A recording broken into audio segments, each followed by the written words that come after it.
Pak, saya ada panggilan kerja dari perusahaan besar, tapi kok disuruh datang interview ke ruko tanpa pelang nama.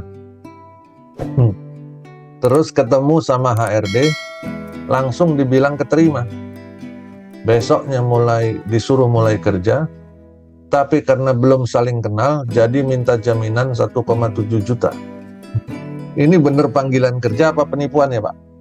Penipuan. Ya, itu namanya penipuan, bukan panggilan kerja. Karena kalau proses rekrutmen yang benar, pertama dia dipanggil ke tempat yang memang, kalau itu dipanggil ke kantor, pasti kantornya punya identitas yang bisa dilihat, bukan ruko tanpa nama, apalagi sembunyi-sembunyi ke pojokan, misalkan ketemu di parkiran misalkan, ya. Jadi bukan seperti itu proses yang benar. Kemudian yang namanya proses rekrutmen itu biasanya ada interview, ada tes dan sebagainya. Kalau dia baru datang terus langsung dibilang sudah keterima, nah ini yang menarik.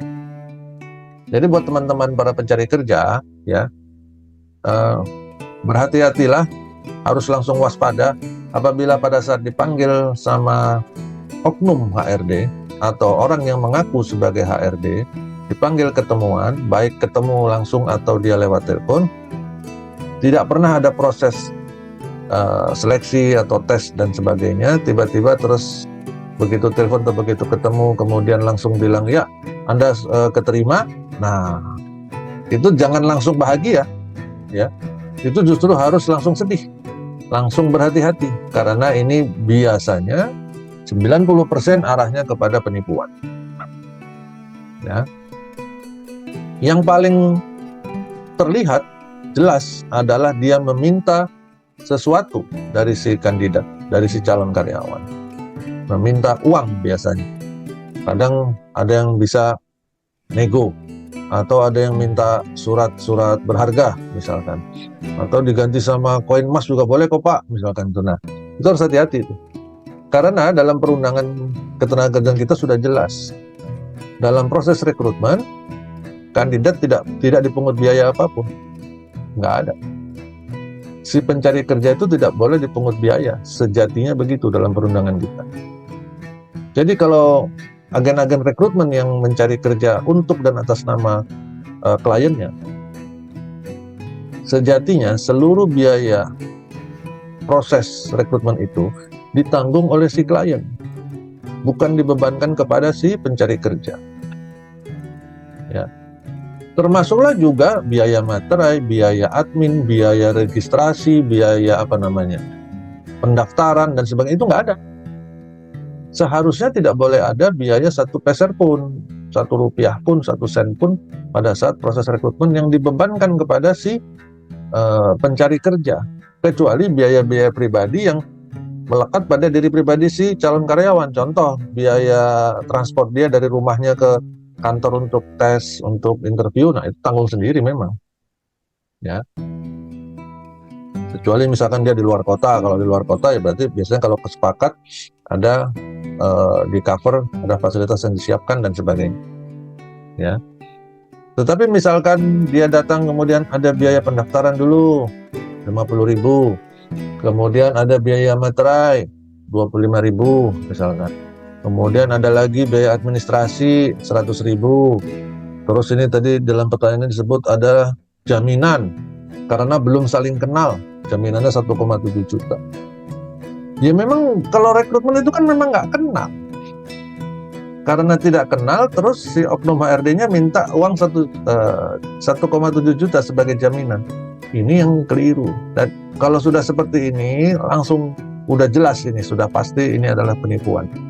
Apa yang harus dilakukan? Langsung mundur, langsung pergi, ya. Terus laporkan. Pergi ke Disnaker setempat, kalau mau dilaporkan, laporkan, atau sebarkan, viralkan sekalian, supaya para pencari kerja yang lain pada tahu dan berhati-hati. Nah, ini yang seharusnya dilakukan oleh kita pada saat berada dalam keadaan seperti ini, ya. Jadi jangan langsung bahagia begitu disebut diterima. baru juga dipanggil, belum ada 5 menit ngobrol, tiba-tiba, ya kalau gitu Anda langsung diterima. Wah, ini yang bahaya. Ya, ini yang sangat bahaya. Karena proses rekrutmen yang sebenarnya tidak secepat itu. Kalaupun misalkan prosesnya itu langsung diberitahu hasilnya, prosesnya juga tetap ada tesnya. Jadi udah dites segala macam, mungkin ada tes tulis, mungkin ada tes tes kemampuan, mungkin ada interview, dan interview itu juga bukan interview cuman ngobrol sebentar terus langsung keterima, bukan. Pasti digali apa pengalamannya, apa yang bagaimana kalau terjadi masalah, bagaimana langkah kita kalau begini begitu dan sebagainya. Tanya gajinya minta berapa misalkan dan sebagainya.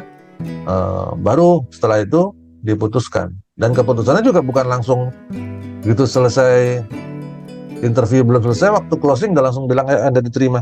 Itu enggak, karena biasanya proses itu untuk membuat keputusan mereka membutuhkan diskusi dulu dengan pihak-pihak yang melakukan tes, ya, atau pihak-pihak yang berkepentingan, calon atasannya dan sebagainya.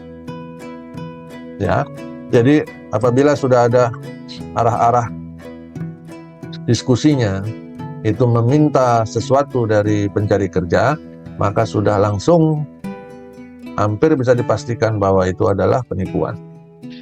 Ya, itu yang pertama. Yang kedua, kalau kita dipanggil interview, datang ke sebuah tempat yang nggak jelas, tempat yang datang ke kantor tapi itu nggak ada namanya atau nggak ada orangnya, gedung kosong dan sebagainya, itu sudah harus langsung hati-hati.